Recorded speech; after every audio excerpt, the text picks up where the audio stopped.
अयोध्या में यूपी के मुख्यमंत्री योगी आदित्यनाथ की मौजूदगी में सरयू नदी के किनारे दीपोत्सव का भव्य कार्यक्रम आयोजित किया गया। इस कार्यक्रम में सरयू के किनारे दियों को जलाने का वर्ल्ड रिकॉर्ड भी बनाया गया, जिसके तहत सरयू के किनारे 5,84,000 दिए जलाए गए। इन दियों के जलते ही पूरी अयोध्या जगमगा उठी।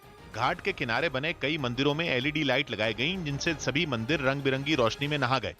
ड्रोन कैमरों से ली गई तस्वीरों में सरयू नदी के किनारे राम की पैड़ी और अयोध्या शहर का ज्यादातर हिस्सा दियों से रोशन नजर आया। बताया गया कि इन 5,84,000 दियों को जलाने में करीब 30,000 लीटर तेल का इस्तेमाल किया गया। इस मौके पर योगी आदित्यनाथ और यूपी की राज्यपाल आनंदीबेन पटेल भी वहां मौजूद रहे। इससे पहले यूपी के मुख्यमंत्री ने राम और सीता की भूमिका में वहां पहुंचे कलाकारों का अभिवादन किया और दीपोत्सव कार्यक्रम का उद्घाटन किया। इस साल राम मंदिर के शिलान्यास के बाद अयोध्या में दिवाली का ये पहला मौका है, जिसे योगी आदित्यनाथ ने ऐतिहासिक बताया। 5 सदी का वह संकल्प पूरा होता हुआ देश और दुनिया देख रहा है, जिसकी हमारी कई पीढ़ियों को प्रतीक्षा थी। दीपोत्सव कार्यक्रम के दौरान यूपी के मुख्यमंत्री और राज्यपाल ने सरयू के घाट पर आरती के कार्यक्रम में भी हिस्सा लिया। इस दीपोत्सव कार्यक्रम से पहले सुबह के वक्त अयोध्या में भगवान राम के जीवन पर आधारित झांकियां निकाली गईं। इन झांकियों में वहां के कॉलेजों के छात्रों के अलावा कई कलाकारों ने भी हिस्सा लिया और अयोध्या की सड़कों से गुजरते हुए उन्होंने सभी का ध्यान अपनी ओर खींचा। दीपोत्सव कार्यक्रम से पहले भगवान राम के जीवन पर आधारित 11 तरह की झांकियां निकाली गईं। इनमें एक झांकी सीता हरण की घटना पर बनी दिखी, तो एक में केवट की नाव पर बैठकर सरयू पार करते राम नजर आए। हर 2 झांकियों के बीच में कई कलाकार भी अपनी कला का प्रदर्शन करते हुए वहां की सड़कों से गुजरे। राम मंदिर के शिलान्यास के बाद अयोध्या में ये दिवाली का पहला मौका है, इसलिए कई कलाकार इस मौके पर खुशी से झूम उठे। अयोध्या की सड़कों पर इन झांकियों और रंगारंग कार्यक्रम को देखने के लिए लोगों की काफी भीड़ जुटी। लोग सड़क के दोनों तरफ हाथ जोड़ करके भगवान के तमाम प्रसंगों पर आधारित इन झांकियों को देख रहे थे। दीपोत्सव कार्यक्रम के लिए अयोध्या को भव्य तरीके से सजाया गया और शहर के ज्यादातर हिस्से में एलईडी लाइट भी लगाई गई। इसके अलावा भगवान राम के चित्रों और उनकी मूर्तियों की प्रदर्शनी भी लगाई गई। दिवाली से एक दिन पहले भारत और पाकिस्तान सीमा पर भयंकर बमबारी हुई। सीज फायर उल्लंघन की शुरुआत पाकिस्तान ने की, जिसका भारतीय फौज ने मुंह तोड़ जवाब दिया और पाकिस्तान के कई बंकर नेस्त नाबूद कर दिए, जिसके कई वीडियो भी सामने आए। उत्तरी कश्मीर में एलओसी पर पहाड़ पर बने पाकिस्तान के एक बंकर को एक ही बम से ढेर कर दिया गया। बंकर पर बम गिरने से पहले वहां पाकिस्तान का एक फौजी भी दिखाई दिया, जिसे शायद भारत की तरफ से आने वाले बम का अंदाजा हो गया और वो बचने के लिए पीछे की तरफ जाता दिखा। लेकिन भारतीय फौज ने बंकर पर सटीक निशाना लगाया और ऐसा धमाका हुआ कि आसपास काफी दूर तक बंकर का मलबा पहुंचा। ऐसी ही कार्रवाई पाकिस्तानी सेना के कई बंकरों पर हुई। एक बंकर तो धमाका झेलने के बाद आग की लपटों में घिरा दिखाई दिया। एक ऐसा बंकर भी भारतीय फौज की जवाबी कार्रवाई का निशाना बना, जिसमें पाकिस्तानी फौज का गोला बारूद रखा था। धमाके के बाद काफी देर तक बंकर के पास आतिशबाजी होती रही। पहाड़ की चोटियों पर बने पाकिस्तानी फौज के कई बंकरों को भारतीय फौज ने तबाह कर दिया। पाकिस्तानी फौज के बंकर ही नहीं, तमाम ठिकाने धुआं धुआं दिखने लगे। बॉर्डर के पास पाकिस्तान का एक गांव भी बमबारी के बाद उठे धुएं की वजह से धुंधला दिखने लगा। दिवाली से एक दिन पहले ही भारतीय जवानों ने दिवाली इसलिए मनाई क्योंकि पाकिस्तानी फौज ने नापाक हरकतों की हद पार कर दी थी। और सुबह से ही पाकिस्तान भारी बमबारी कर रहा था। पाकिस्तान के मोर्टार और बमों की चपेट में आकर कुछ गांव भी आए, जहां आम नागरिकों की भी जान गई, जिसके बाद भारतीय फौज की जवाबी कार्रवाई हाजी पीर तंगधार और गुरेज सेक्टर के पार पीओके में पाकिस्तान की फौज के ठिकानों पर हुई। भारत की कार्रवाई में पाकिस्तान फौज की 4 फॉरवर्ड पोस्ट पूरी तरह से तबाह हो गई। पाकिस्तानी फौज के 11 सैनिकों के मारे जाने की भी खबर है, जिनमें 3 कमांडो शामिल हैं। भारत के एक्शन में करीब 16 पाकिस्तानी फौजी बुरी तरह से जख्मी होने की भी खबर है। भारत की कार्रवाई में पाकिस्तान के 2 ऑयल डिपो भी पूरी तरह से बर्बाद हो गए। इसके अलावा कुछ लॉन्च पैड भी बमबारी का शिकार होकर पूरी तरह से नेस्तनाबूद हो गए। लेकिन भारतीय फौज ने कार्रवाई तब की जब पाकिस्तान ने जम्मू कश्मीर के एक साथ कई जगहों पर सीज फायर का उल्लंघन किया, जिसमें वहां के रहने वाले लोग दहशत में आ गए। पिछले 3 दिनों में पाकिस्तान पुंछ के रिहायशी इलाकों को निशाना बना चुका था, जिसका भारतीय सेना ने भी मुंह तोड़ जवाब दिया। लेकिन इसके बाद भी पाकिस्तान अपनी हरकतों से बाज नहीं आया और उसने एक साथ तंगधार, गुरेज और उरी सेक्टर में जबरदस्त गोलाबारी शुरू कर दी। तंगधार से गोलाबारी की डराने वाली तस्वीरें सामने आईं, जिनमें पाकिस्तान की तरफ से दागे गए गोले रिहायशी इलाकों में फटते दिखाई दिए। बम और गोलों के फटने की आवाज से पूरा इलाका कांप गया। एक दूसरी तस्वीर में गोलाबारी के बीच इलाके के लोग जान बचाकर भागते नजर आए, जबकि उनके पीछे एक पहाड़ी पर गोलों के फटने से धुआं उठता दिखा। गुरेज सेक्टर में भी पाकिस्तानी सेना की गोलाबारी से डरकर वहां रहने वाले लोग जान बचाने के लिए सुरक्षित स्थान की तरफ भागते देखे गए। उरी सेक्टर के हालात कुछ अलग नहीं दिखे। वहां से आई एक तस्वीर में बम और गोलों के फटने के बाद एक पहाड़ी पर धुएं का गुबार उठता देखा गया। हालांकि वहां रहने वाले लोगों को सेना के जवानों ने सुरक्षित जगहों पर पहुंचा दिया, लेकिन गोलाबारी की चपेट में आने से सुरक्षा बल के 4 जवान शहीद हो गए, जबकि 2 जवान बुरी तरह से घायल हैं। इसके अलावा पाकिस्तान की तरफ से हुई गोलाबारी में 5 नागरिकों की भी जान चली गई, जबकि 10 से ज्यादा लोगों को जख्मी हालत में इलाज के लिए अस्पताल में भर्ती करवाया गया। पाकिस्तान की तरफ से तंगधार, गुरेज और उरी सेक्टर के अलावा नौगाम और पुंछ सेक्टर में भी भारी गोलाबारी की गई, जिसे देखते हुए भारतीय सेना ने फायरिंग के दायरे में आने वाले इलाकों को भी खाली करवा लिया। अमेरिका के नॉर्थ कैरोलिना में आई बाढ़ में करीब 7 लोगों की मौत हो गई, जबकि 2 लापता बताए जा रहे हैं। एटा तूफान की वजह से राज्य में इतनी भारी बारिश हुई कि कई इलाके बाढ़ में तबाह हो गए। और एक जगह तो इस तबाही का मंजर मीडिया के कैमरे में लाइव रिकॉर्ड भी हो गया। This is incredibly scary! इलाके में बाढ़ से हुई बर्बादी को दिखाने के लिए एक टीवी चैनल की टीम इस ब्रिज से रिपोर्टिंग कर रही थी, लेकिन तभी कुछ ऐसा हुआ जिसका उन्हें कोई अंदाजा नहीं था। This is incredibly scary! ढहे हुए ब्रिज की तस्वीर एक दूसरे इलाके से भी सामने आई। बाढ़ की वजह से कई इलाकों का तो भूगोल बिल्कुल बिगड़ ही गया। बताया गया कि कुछ जगह 10 इंच तक बारिश हुई, जिसकी वजह से नदी के पानी ने ऐसा तांडव मचाया कि सड़कों और जंगलों में सैलाब आ गया। शहर के बीचों बीच से नदी गुजरने लगी। इतना पानी सड़क पर आ गया कि गाड़ियां उसमें डूब गईं। कुछ लोग तो इस सैलाब में बह गए और उनके घर वालों की उनकी फिक्र में जान सूखने लगी।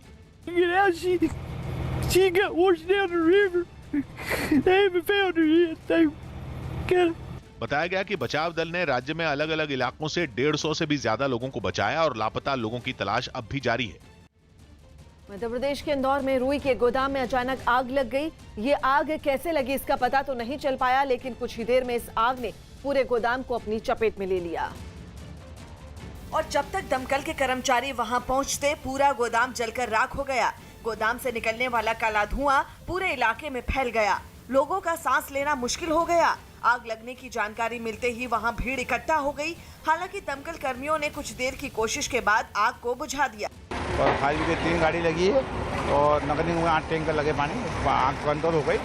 गोदाम में लगी आग फिर से ना फैले, इसके लिए दमकल कर्मी वहां काफी देर तक पानी की बौछार करते दिखाई दिए। आग बुझाने में खुदाई करने वाली एक मशीन की भी मदद ली गई।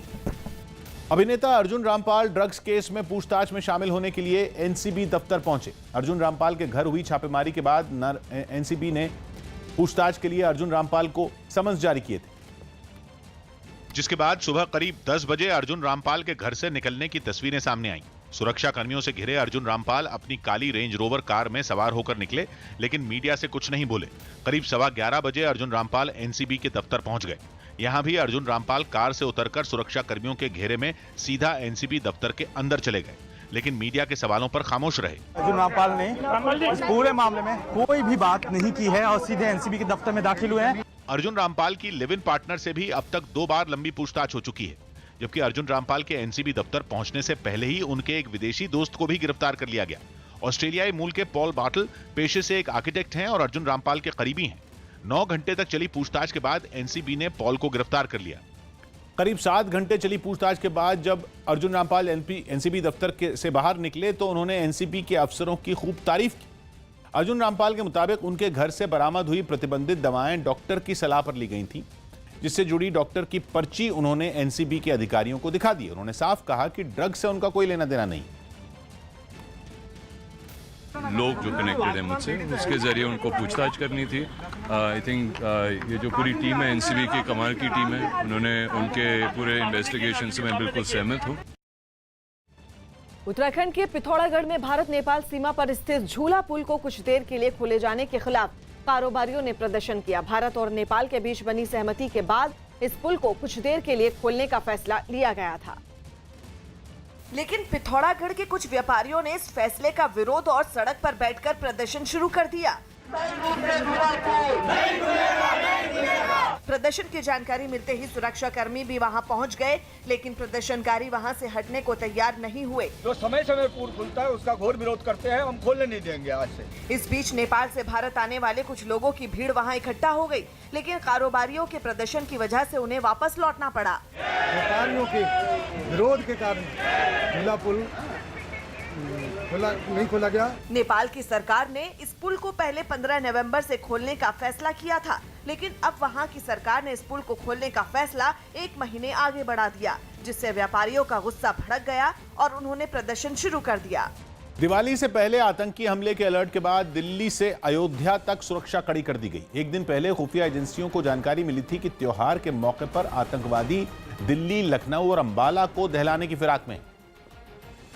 और इसीलिए दिल्ली के भीड़-भाड़ वाले इलाकों में पुलिस ने सख्ती बढ़ा दी, खासकर बाजारों में, क्योंकि दिवाली के मौके पर लोग खरीदारी करने घर से निकलते हैं। दिल्ली के जिन बाजारों में लोगों की भीड़ उमड़ती है, लाजपत नगर मार्केट उनमें एक है। यही वजह रही कि पुलिस ने मार्केट के अंदर जाने वाले हर रास्ते पर कड़ी चेकिंग की। वहां के अंदर के इलाके पर नजर रखने के लिए कुछ पुलिस वाले मचान पर खड़े नजर आए। जितने भी गेट हैं लाजपत नगर मार्केट के, उन सभी मार्केट में इस तरीके से सघन चेकिंग की जा रही। सरोजनी नगर मार्केट में भी लाजपत नगर जैसी सुरक्षा नजर आई। त्योहारों के मौसम में वहां तिल रखने तक की जगह नहीं होती है। हालांकि इस बार कोरोना की वजह से हालात बदले दिखे, लेकिन आतंकी हमले के अलर्ट की वजह से पुलिस वाले चौकन्ने रहे। वहां 100 से ज्यादा सीसीटीवी कैमरे लगाए गए, जिनकी मदद से पुलिस वाले कंट्रोल रूम में बैठकर कोने कोने पर नजर रखते दिखे। ये सीसीटीवी कैमरे लगाए गए हैं सरोजनी नगर मार्केट में, और सरोजनी नगर मार्केट की जो पुलिस है वो यहाँ पर अलर्ट है। वैसे तो एक दिन पहले खुफिया एजेंसियों की ओर से जिन शहरों में हमले की आशंका जताई गई थी, उनमें अयोध्या का नाम नहीं था, लेकिन दीपोत्सव की वजह से वहां भी प्रशासन अलर्ट मोड में नजर आया। आने जाने वाले लोगों की जांच की गई।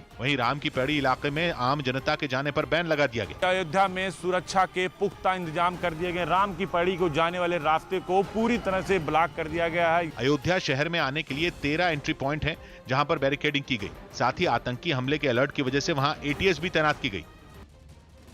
प्रधानमंत्री मोदी इस बार भी सरहद पर तैनात जवानों के साथ दिवाली मनाएंगे। पीएम मोदी राजस्थान के जैसलमेर में जवानों के साथ दिवाली मनाएंगे। पीएम मोदी के साथ chief of defence staff Bipin Rawat और सेना प्रमुख एमएम नरवणे भी शामिल रहेंगे। पीएम मोदी इससे पहले जम्मू कश्मीर और उत्तराखंड समेत कई जगहों पर सेना के जवानों के बीच जाकर दिवाली मना चुके हैं। इस खास मौके पर पीएम मोदी जवानों से बात करेंगे और उन्हें खुद अपने हाथों से मिठाई खिलाते हैं। भवानी हमारे सहयोगी इस वक्त फोन लाइन पर मौजूद हैं। भवानी, और क्या जानकारी है? देखिए 8:30 बजे प्रधानमंत्री नरेंद्र मोदी लैंड करेंगे जैसलमेर में। जैसलमेर में वायुसेना स्टेशन के पास में एक स्कूल परिसर के अंदर, जहां पर जवानों से मिलेंगे। उसके बाद में फॉरवर्ड एरिया के अंदर जाएंगे। लोंगेवाला बॉर्डर, जैसलमेर बॉर्डर का जो लोंगेवाला है वो सबसे इम्पोर्टेंट जगह है, काफी मायने रखता है 1978 के युद्ध के अंदर, जहां पर पाकिस्तान को करारी हार इसी लोंगेवाला बॉर्डर पे झेलनी पड़ी थी। तो वहां पर फॉरवर्ड एरिया पर जाकर वहां पर विजिट करेंगे, वहां पर भी जवानों से मिलेंगे। तो प्रधानमंत्री का ये दिन भर का कार्यक्रम है, शेड्यूल है, जिसमें वो जो बीएसएफ के जवान है उनसे भी मिलेंगे, सेना के जवानों से भी मिलेंगे। इसके अलावा वहां पर एक माता का मंदिर है, तनोट माता का मंदिर। अभी हालांकि शेड्यूल नहीं आया, लेकिन उसका शायद हो सकता हो कि क्योंकि लोंगेवाला बॉर्डर के नजदीक है, वहां पर भी जा सकते हैं तनोट माता मंदिर। जी बहुत बहुत शुक्रिया भवानी। दिवाली पर पीएम मोदी ने ट्वीट कर देश को बधाई दी। प्रधानमंत्री नरेंद्र मोदी ने अपने ट्वीट में लिखा कि सभी देशवासियों को दीपावली की हार्दिक मंगल कामनाएं। ये दिवाली सभी के लिए प्रकाश और खुशी लेकर आए, सभी लोग समृद्ध और स्वस्थ रहें। गृह मंत्री अमित शाह ने भी दीपावली पर देश को शुभकामनाएं दी। अमित शाह ने अपने ट्वीट में लिखा कि दीपावली का ये पवित्र पर्व सभी देशवासियों के जीवन में सुख और समृद्धि लाए, सभी के उत्तम स्वास्थ्य की कामना करता हूं। दीपोत्सव की हार्दिक शुभकामनाएं। अमेरिका के कैलिफोर्निया में एक छोटा विमान क्रैश हो गया, जिसमें उसके पायलट की मौत हो गई। यह हादसा विमान का इंजन फेल होने की वजह से हुआ और लैंडिंग से पहले वो एयरपोर्ट के पास बिजली के तारों से टकराकर नीचे गिर गया। विमान के नीचे गिरते ही उसमें भीषण आग लग गई, जिसकी डरा देने वाली लपटों ने आसपास रहने वाले लोगों को खौफ से भर दिया। हादसे वाली जगह से उठने वाले काले धुएं ने भी वहां के लोगों को डराने में कोई कसर बाकी नहीं छोड़ी। जिस जगह पर विमान गिरा वहां पर कई गाड़ियां खड़ी थी, जिन्हें आग की खतरनाक लपटों ने अपनी चपेट में ले लिया और उन्हें भी जलाकर राख कर दिया। घटना की सूचना मिलते ही फायर ब्रिगेड की कई टीमें तुरंत मौके पर पहुंच गईं और उन्होंने जल्द ही आग बुझा ली। आग बुझने के बाद पुलिस ने हादसे वाली जगह को घेर लिया और वो अपनी छानबीन में जुट गई। इस दौरान मौके पर विमान और गाड़ियों का जला मलबा इधर उधर बिखरा दिखाई दिया। इस घटना में कई मकानों और गोदामों को भी काफी नुकसान पहुंचा। सीमा पर देश की सुरक्षा में तैनात बीएसएफ के जवानों ने दिवाली मनाई। जम्मू के आरसपुरा में अंतर्राष्ट्रीय सीमा पर जवानों ने अपने साथियों को मिठाई खिलाकर दिवाली की बधाई दी। जवानों ने इस मौके पर दिए और मोमबत्ती भी जलाई और देशवासियों को दीपावली की शुभकामनाएं दी। देश की सुरक्षा में लगे जवानों ने डांस भी किया। इतना ही नहीं, जवानों ने इस दौरान आतिशबाजी भी की। बहुत बढ़िया ढंग से मना रहे हैं। हमारा परिवार यही है कि बॉर्डर पर रहकर भी हम बड़ा अच्छा। क्या कहेंगे देशवासियों को दिवाली की? सबको दिवाली की बहुत बहुत बधाई। सब अच्छा रहे, सुखी रहें। बहुत खुशी से दिवाली मनाई जा रही है और मैं देशवासियों से भी यही अपील करता हूं कि वो अपने सौहार्द से और बहुत खुशी से इस त्यौहार को मनाएं। हम अपनी ड्यूटी को एक अलर्टनेस के साथ में कर रहे हैं और खुशी अपने परिवार बीएसएफ के साथ हम यहाँ बॉर्डर पे अपने परिवार को याद करते हुए हम एक अपने बीएसएफ के परिवार के साथ में आज दीपावली की खुशियाँ मना रहे हैं। केंद्र के बनाए कृषि कानूनों पर किसानों और सरकार के बीच बातचीत बेनतीजा साबित हुई। न्यूज़ 18 के एहतशाम खान की रिपोर्ट है कि दिल्ली के विज्ञान भवन में पंजाब से आए किसान संगठनों और केंद्र सरकार के मंत्रियों के बीच एक बैठक हुई, जिसमें किसानों ने कृषि कानूनों के कुछ प्रावधानों को रद्द करने की मांग की। साथ ही पराली जलाने वाले किसानों पर लगने वाले जुर्माने को भी कम करने का मुद्दा उठाया। मगर दिन भर चली बैठक के बाद भी कोई नतीजा नहीं निकला। किसान संगठनों के मुताबिक वो सरकार के प्रस्ताव पर 18 नवंबर को चंडीगढ़ में होने वाली बैठक में चर्चा करेंगे, जिसके बाद सरकार के साथ अगली बैठक होगी। हालांकि इस बीच किसानों ने 26 नवंबर को दिल्ली में होने वाले बड़े आंदोलन को जारी रखने का ऐलान किया। उनके जो मुद्दे थे उन पर सरकार के विचार और उनके मुद्दों में निश्चित रूप से काफ़ी दूरी थी, लेकिन हम लोगों ने कहा है कि चर्चा ये जारी रहेगी। पीएम ने दिवाली पर जवानों को याद किया। प्रधानमंत्री मोदी ने दिवाली पर सरहद पर तैनात जवानों को याद किया और देशवासियों से दिवाली पर इन जवानों के नाम का भी एक दिया जलाने की अपील की। हमें घर में एक दिया भारत माता के इन वीर बेटे बेटियों के सम्मान में भी जलाना है। दिवाली के अगले दिन यानी रविवार को सर्दियों के लिए गंगोत्री धाम के कपाट बंद कर दिए जाएंगे।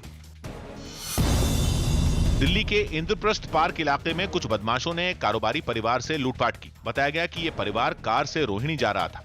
इसी दौरान एक कार में आए 3 बदमाशों ने हथियार दिखाकर लूट की इस वारदात को अंजाम दिया। पुलिस ने इस मामले में जल्द आरोपियों को पकड़ने का भरोसा दिया।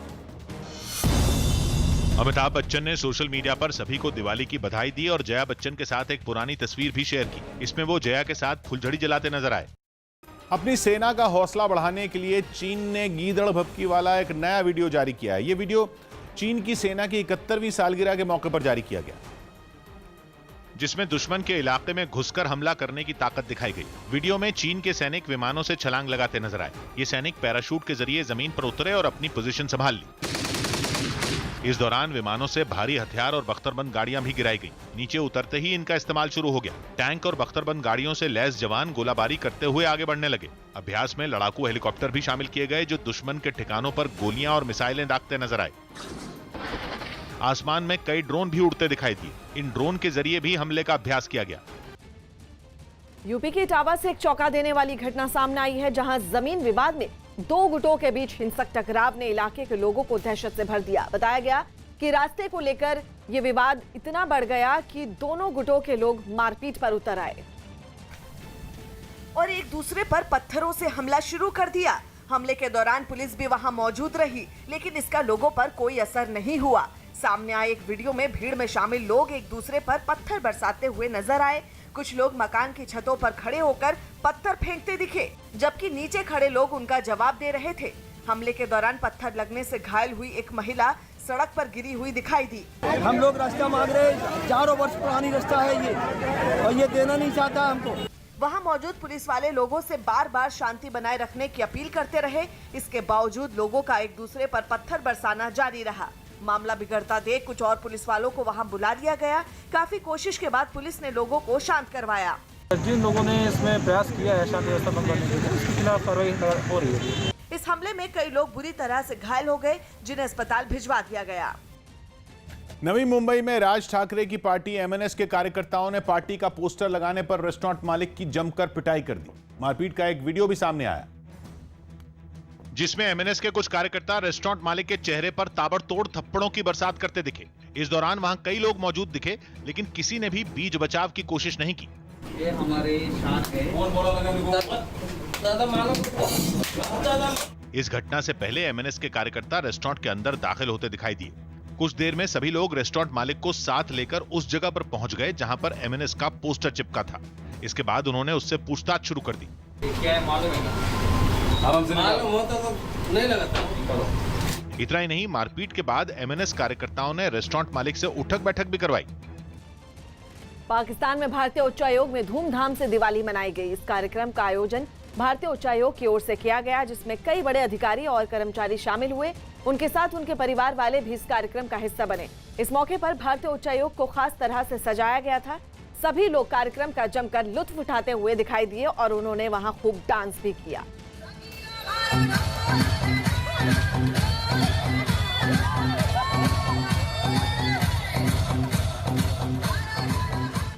भूमध्य सागर में लीबिया के पास प्रवासियों से भरी एक नाव पलटने से 74 लोगों की मौत हो गई।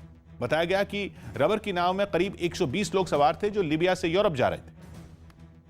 लेकिन कुछ दूर जाते ही वो नाव हादसे का शिकार हो गई और उसमें सवार लोग समंदर में डूबने लगे। इस हादसे की दिल दहला देने वाली तस्वीरें भी सामने आईं, जिनमें लोग अपनी जान बचाने के लिए जूझते नजर आए। कुछ लोग तो टूटी हुई नाव के मलबे के सहारे तैरते दिखे, जबकि कई दूसरे पानी में हाथ पैर मारते दिखाई दिए। जानकारी मिलने पर बचाव दल का एक जहाज वहां पहुंचा और डूब रहे लोगों को बचाने का काम शुरू किया गया। नाव में कई महिलाएं और बच्चे भी सवार थे, जिनमें कईयों का कोई पता नहीं चला। जो बचा लिए गए उनकी हालत भी बेहद खराब नजर आई। कई रेफ्यूजियों के शव तो लहरों के साथ बहकर समुद्र तट तक पहुंच गए। बाद में बचाए गए लोगों को दोबारा लीबिया में उतार दिया गया। अफगानिस्तान की राजधानी काबुल में एक आत्मघाती हमले में 3 लोगों की मौत हो गई, जबकि 4 लोग बुरी तरह से घायल हो गए। यह हमला अफगानिस्तान की सेना को निशाना बनाकर किया गया, जिससे सेना का एक बंकर पूरी तरह से बर्बाद हो गया। तबाही के निशान बंकर के आसपास भी दिखाई दिए। खबर है कि हमलावर बम को कार में छिपाकर लाए थे और इस हमले के बाद पूरे इलाके की सुरक्षा बढ़ा दी गई। सुरक्षा बल के जवानों को हर जगह तैनात कर दिया गया। हालांकि अभी तक किसी भी आतंकी संगठन ने इस हमले की जिम्मेदारी नहीं ली है, लेकिन आज अंदेशा जताया गया कि इसके पीछे तालिबान का हाथ हो सकता है। सारागढ़ी युद्ध के नायक ईशर सिंह की प्रतिमा लंदन में लगाने की तैयारी है। न्यूज़ 18 के शैलेंद्र वांगू की रिपोर्ट है कि 12 सितंबर 1897 की सारागढ़ी लड़ाई में शहीद हुए हवलदार ईशर सिंह को सम्मान देने के लिए उनकी 9 फीट ऊंची प्रतिमा लंदन में लगाने का प्लान है, जिसका जिम्मा वुल्वरहैम्पटन सिटी के काउंसलर भूपिंदर सिंह ने उठाया है। खबर है कि ईशर सिंह की इस प्रतिमा को ब्रिटिश मूर्तिकार ल्यूक पेरी तैयार कर रहे हैं, जिसका अनावरण अगले साल 12 सितंबर को सारागढ़ी डे पर किया जाएगा, क्योंकि वहां पर हर साल 12 सितंबर को सारागढ़ी लड़ाई में शहीद हुए 21 सिख सैनिकों को श्रद्धांजलि देने के लिए सारागढ़ी डे मनाया जाता है। इस मूर्ति को लगाने का मकसद सारागढ़ी युद्ध के हीरो ईशर सिंह के बारे में दुनिया को बताना है। या ਤੁਸੀਂ ਸਮਝ ਲਓ ਵੀ ਜਦੋਂ ਇਹ ਸਟੈਚੂ ਦੇਖਣਗੇ ਹੌਲਦਾਰ ਈਸ਼ਰ ਸਿੰਘ ਦਾ ਵੀ ਪੁੱਛਣਗੇ ਵੀ ਇਹ ਕੌਣ ਆ। कपिल देव ने सभी को दिवाली की बधाई दी। कपिल देव ने सोशल मीडिया पर एक वीडियो शेयर कर सभी को दिवाली की बधाई दी और अपनी सेहत ठीक होने की बात कही। Happy Deepavali to everybody. I'm healthy, I'm happy, heart is working good. Pakistan में नवाज शरीफ की बेटी मरियम नवाज ने इमरान सरकार को फिर घेरा और आरोप लगाया कि पिछले साल जब वो जेल में बंद थीं, तो उनके बाथरूम में कैमरा लगाया गया था। जीतन राम मांझी की पार्टी हिंदुस्तानी अवाम मोर्चा ने साफ किया कि वो बिहार में एनडीए का हिस्सा बनी रहेगी। इससे पहले उनकी पार्टी के कुछ नेताओं ने दूसरे दल से गठबंधन का न्योता मिलने का दावा किया था। जम्मू कश्मीर के श्रीनगर में महबूबा मुफ्ती के घर पर कुछ दूसरे दलों के साथ एक बैठक हुई। इसमें वहां होने वाले जिला विकास परिषद के चुनावों पर चर्चा की गई। छत्तीसगढ़ सरकार ने बिलासपुर के एसपी राहुल शर्मा की आत्महत्या के मामले में एक जांच टीम बना दी। 5 सदस्यों की इस टीम की अगुवाई राज्य के डीजी जेल संजय पिल्ले करेंगे। दावा है कि 2012 में राहुल शर्मा ने गोली मारकर खुदकुशी कर ली थी।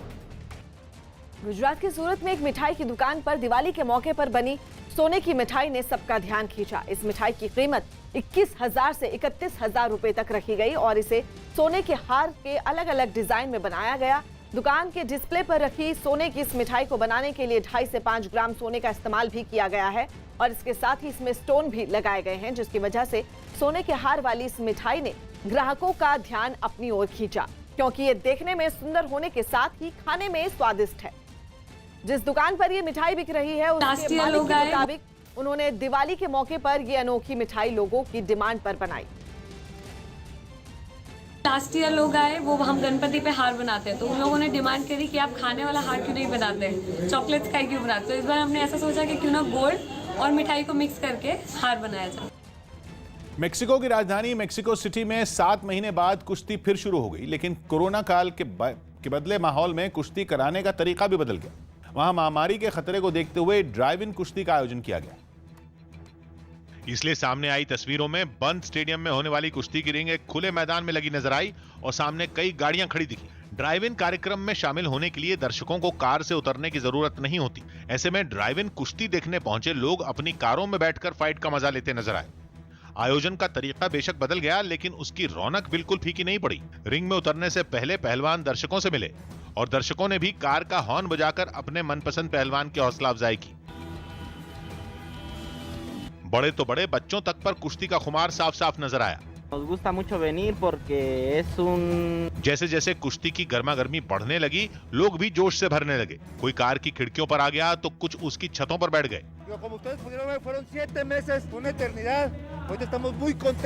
मेक्सिको में फ्री स्टाइल कुश्ती काफी लोकप्रिय है। ऐसे में 7 महीने बाद जब इसका आयोजन किया गया तो लोग भी अच्छी खासी तादाद में वहां पहुंचे, लेकिन फिर भी सबके बीच 2 गज की दूरी बनी रही। ऐसा इसलिए क्योंकि ड्राइव इन कार्यक्रम होने की वजह से लोग अपनी गाड़ियों से नीचे उतरे ही नहीं, जिससे वो वहां पहुंचे दूसरे लोगों के संपर्क में नहीं आए। पंजाब के अमृतसर में बंदी छोड़ दिवस के मौके पर स्वर्ण मंदिर को रोशनी से सजाया गया। माना जाता है कि इस दिन सिखों के छठे गुरु हरगोबिंद साहिब मुगल बादशाह जहांगीर की कैद से आजाद हुए थे और तभी से सिख समुदाय इस दिन को दिवाली की तरह मनाता आ रहा है। इस खास दिन पर स्वर्ण मंदिर को बेहद खूबसूरती के साथ सजाया जाता है। झालरों और लाइटों से हुई बेहतरीन सजावट से पूरा स्वर्ण मंदिर जगमगा उठा। हालांकि इस बार कोरोना की वजह से गुरुद्वारे में श्रद्धालुओं की भीड़ पहले के मुकाबले काफी कम थी। तेलंगाना में पटाखों पर हाईकोर्ट के बैन के खिलाफ वीएचपी ने राजधानी हैदराबाद में प्रदर्शन किया। तेलंगाना हाईकोर्ट ने एक दिन पहले राज्य में पटाखों के बेचने, खरीदने और उन्हें जलाने पर रोक लगा दी थी, जिससे वीएचपी यानी विश्व हिंदू परिषद के कार्यकर्ता भड़क गए और उन्होंने सड़कों पर उतरकर अपना विरोध जताया। इस प्रदर्शन में बजरंग दल के कार्यकर्ता और कुछ पटाखा कारोबारी भी उनके साथ दिखाई दिए। इस दौरान प्रदर्शनकारियों ने हाईकोर्ट के फैसले के खिलाफ नारे भी लगाए। कुछ देर धरने पर बैठने के बाद प्रदर्शनकारियों ने शहर में जुलूस निकालने की भी कोशिश की, लेकिन हंगामा बढ़ता देख पुलिस को कार्रवाई करनी पड़ी। प्रदर्शन में शामिल लोगों को पकड़कर पुलिस ने अपनी गाड़ियों में बैठा दिया। राज्य के पटाखा कारोबारियों ने हाईकोर्ट के फैसले को सुप्रीम कोर्ट में चुनौती दी है। मध्य प्रदेश के शिवपुरी में उस वक्त बड़ा हादसा हो गया जब एक पिकअप वैन बेकाबू होकर पलट गई। इस हादसे में गाड़ी में सवार 10 लोगों की मौत हो गई, जिसमें एक 2 साल का बच्चा भी शामिल था। इतना ही नहीं, हादसे में 18 से ज्यादा लोग घायल हो गए, जिन्हें फौरन एम्बुलेंस की मदद से पास के ही अस्पताल में इलाज के लिए भर्ती करवाया गया, जिनमें कुछ की हालत गंभीर बनी हुई है। बताया जा रहा है कि गाड़ी में सवार सभी लोग मोरवन से श्योपुर जिले के विजयपुर जा रहे थे, लेकिन रास्ते में उनके साथ ये हादसा हो गया। पिकअप वैन पलटी है, जिसमें करीब 33 लोग थे जो मोरवन गांव में थे, गमी से लौट रहे थे, वापस अपने गांव जा रहे थे। तो इसमें करीब 8 लोग स्पॉट पे खत्म हुए, 2 लोग यहाँ खत्म हुए, बाकी 18-20 लोग हैं। तुर्कमेनिस्तान की राजधानी अशगाबाद से एक हैरान करने वाली तस्वीर सामने आई। वहां एक चौराहे पर कुत्ते की सोने से बनी मूर्ति को लगाया गया। बताया गया कि खास नस्ल के ये कुत्ते वहां के राष्ट्रपति को बेहद पसंद है और इसी को जाहिर करने के लिए उन्होंने राजधानी अशगाबाद के सबसे बड़े चौराहे पर अपने पसंदीदा कुत्ते की मूर्ति लगवा दी।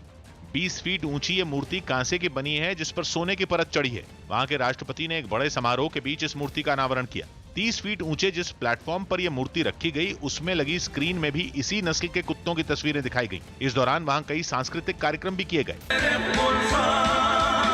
तुर्कमेनिस्तान के राष्ट्रपति इस खास नस्ल के कुत्तों को काफी पसंद करते हैं और वो इनके ऊपर किताब भी लिख चुके हैं।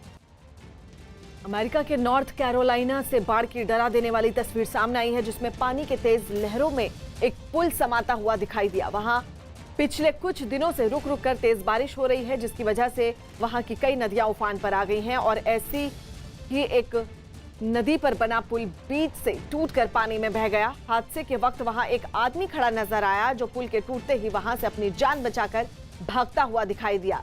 पुल टूटने की वजह से कई लोग उसके दोनों तरफ फंस गए। इस हादसे के बाद वहां रहने वाले लोगों का दूसरे इलाके से संपर्क पूरी तरह से टूट गया। नदी के किनारे कई मकान भी बाढ़ के पानी में पूरी तरह से डूबे हुए दिखाई दिए।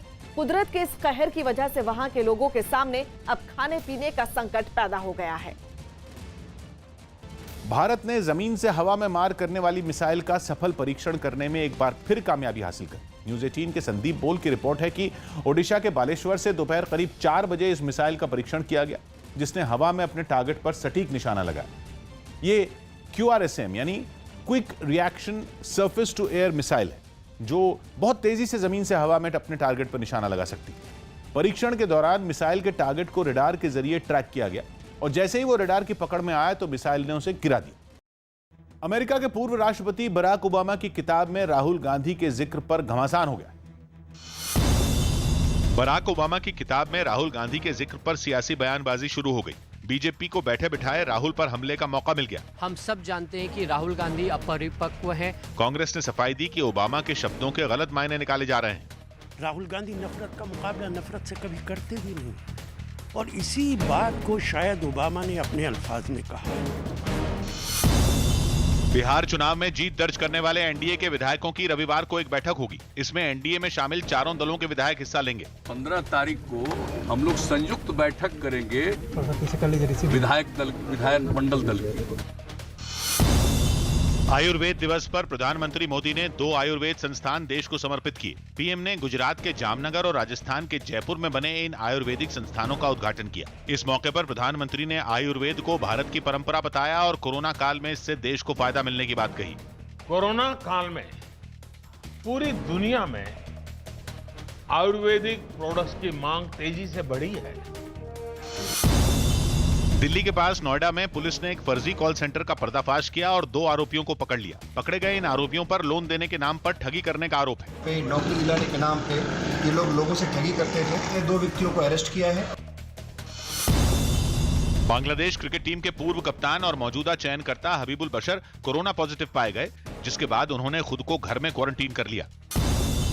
इंदौर में कंप्यूटर बाबा पर पंचायत सचिव से मारपीट के आरोप में एफआईआर दर्ज की गई। कुछ दिन पहले प्रशासन ने इंदौर में कंप्यूटर बाबा के कब्जे से कई एकड़ सरकारी जमीन को छुड़वाया था। वहाँ पे उनके साथ अभद्रता की गई, शासकीय कार्य में बाधा डाली गई। प्रथम दृष्टया जो एफआईआर बनती है वो एफआईआर दर्ज की गई है। प्रधानमंत्री नरेंद्र मोदी की अपील पर कोलकाता के सॉल्ट लेक में सेना के जवानों पर बने पूजा पंडाल का उद्घाटन किया गया। इस पंडाल का उद्घाटन बीजेपी नेता सभ्यसाची दत्ता ने किया। पंडाल के अंदर अमर जवान ज्योति और सेना के एक टैंक का बड़ा मॉडल भी नजर आया। इसके अलावा जवानों की मूर्तियां भी इस पंडाल के अंदर बनाई गई। प्रधानमंत्री ने आज ही ट्वीट कर देशवासियों से एक दिया जवानों के नाम पर जलाने की अपील भी की। नागोर्नो कराबाख पर हुए शांति समझौते के खिलाफ आर्मेनिया में जारी बवाल तीसरे दिन भी नहीं थमा। रूस ने जंग में उलझे आर्मेनिया और अजरबैजान के बीच एक समझौता करवाया था, लेकिन आर्मेनिया में इसे हार के तौर पर देखा गया, जिसके बाद वहां जोरदार प्रदर्शन शुरू हो गए। सैकड़ों लोग एक बार फिर राजधानी येरेवान की सड़कों पर उतर आए और जमकर हंगामा किया। प्रदर्शनकारियों ने एक सरकारी दफ्तर के अंदर घुसने की कोशिश की, हालांकि वहां तैनात पुलिस वालों ने उन्हें रोक दिया। पुलिस वालों की इस कार्रवाई से लोगों का गुस्सा और भड़क गया, जिसके बाद भीड़ और पुलिस के बीच धक्का मुक्की शुरू हो गई। भीड़ को बेकाबू होता देख वहां सुरक्षा बल की कई और टुकड़ियां भेजी गईं, जिन्होंने उस इमारत के बाहर सुरक्षा घेरा बना लिया। आगे बढ़ रहे कई लोगों को हिरासत में ले लिया गया। कुछ लोगों को तो वहां से खींचकर दूर हटाया गया। हालांकि पुलिस की सख्ती के बावजूद प्रदर्शनकारी शांति समझौते के विरोध में डटे रहे। दिल्ली के मुख्यमंत्री अरविंद केजरीवाल आज अपनी कैबिनेट के साथ अक्षरधाम मंदिर में लक्ष्मी पूजन करेंगे। अरविंद केजरीवाल ने आज शाम 7:49 पर अक्षरधाम मंदिर में लक्ष्मी पूजन का कार्यक्रम रखा है। लक्ष्मी पूजन में दिल्ली की जनता को जोड़ने के लिए दिवाली पूजन का पूरा कार्यक्रम ऑनलाइन होगा। अक्षरधाम मंदिर में लक्ष्मी पूजन का लाइव टेलीकास्ट भी किया जाएगा। आज की ताजा खबर जारी है। मैं हूं किशोर अजवाणी।